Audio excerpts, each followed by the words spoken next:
Yes, abakunzi ba Code Lab TV twagarutse tubazaniye inkuru nyinshi cyane mukwiye gucikwa. Amakuru menshi cyane kuko dore tubabwira.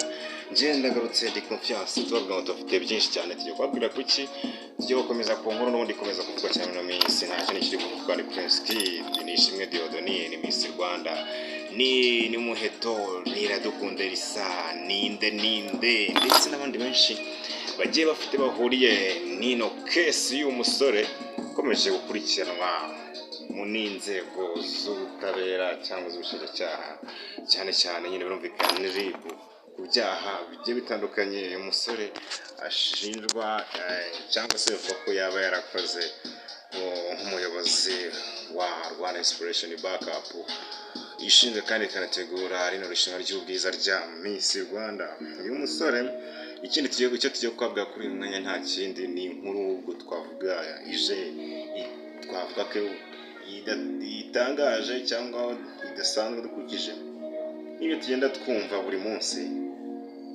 Uyu musore avuga ngo ibyaha yakoze ni iki, hari kuvuga ko atangiye kugenda bihanagurwa bimwe na bimwe, agitangiye kugenda agirwa umwere ku byaha bimwe na bimwe yagiye akora cyangwa se byashinjwaga. Twibukira nka ibyaha bitatu bamushinjaga, harimo icyaha cya ruswa y'igitsina, hakabamo icyaha ruswa y'amafaranga, hakaba n'ikindi cya gatatu imibonano cy'ubwise ngo ni imibonano y'agahato cyangwa se gushaka mpuzabitsina n'aba Miss ku gahato. Gusa si ibyo hari n'ibindi bikomeye bavuze n'icyaha human trafficking, bishatse gucuruza abakobwa n'ibindi bikomeye ariko byatumaga abenshi bavuga ko uyu musore adashobora kuba yabicika kuko birumvikana n'ibyaha bikomeye cyane utakumva ko umuntu yacika gutyo. Gusa ariko kuri uyu mwanya bisa nkaho bitangiye kugenda bihinduka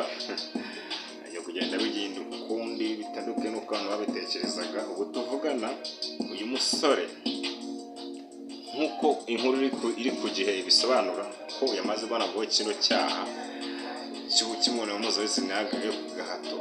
Ku gihe handitse ngo iki rero, handitse ku rukiko rwanditse iyi nkuru ikurikira bagira bati ku birebana n'icyaha cyo gukoresha undi imibonano ku gahato, urukiko rwavuze ko kuba nta bimenyetso bihari by'uko Prince Kid yasambanyije umukobwa witabiriye irushanwa rya Miss Rwanda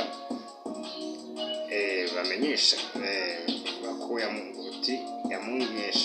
yamwesheje inzoga ku gahato bikwiriye kuba impamvu adakurikiranwaho iki cyaha. Akaba iyi ngiyi ari inkuru iri ku gihe ivuga ko kabisa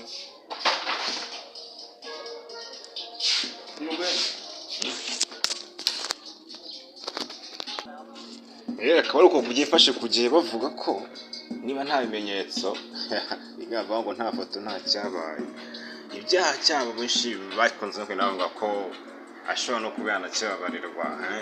Niba wibaza ko umuntu yaba ku gahato ese bishoboka bite, byagenze bite? Akaba ariyo nkuru iri ku gihe rwose urukiko rwagiye rutangaza. Bakomeje kwibaza abantu ati ese ko buri munsi agenda ahanagurwaho ibyaha, aho ntiwasanga byose babimukuyeho? Ntawamenya, tubona byose babimukuyeho, ariko ubu tuvugana ko ibyaha ntabwo bihanaguweho byose. Icyo ngicyo cy'imibonano ku gahato akaba ari cyo urukiko rwabaye rumanaguraho, ariko ntibivuze ko birangiye kuko hasigaye ibindi byaha akurikiranweho bitatu ahubwo. Harimo icyaha cyiswe ngo kishimisha mubiri, icyo ni icya mbere. Kimwe cyo wajya gukurikiranwaho gishimisha mubiri, ndetse n'ikindi ngo cyo guhoza ku nkeke.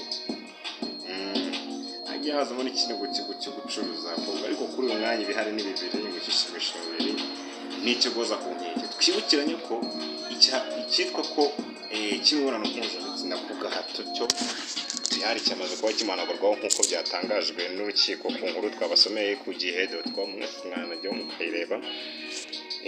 Tukaba dukomeje kugenda tureba ese byifashe bite, umusore wacu azagirwa umwere, bizagenda bite? cyane ko iyi kese benshi bavuga ko atari nawe gusa irimo, ivuga ko abantu benshi cyane bagiye batandukanye. Gusa twese icyo twareba ni ukuvuga ati turebe aho byerekeza, tuzakomeza tumenye umunsi ku munsi uko bimeze. Natwe turi tayari kubagezaho amakuru, kugenda mumenya ukuntu byifashe nka Code Lab TV.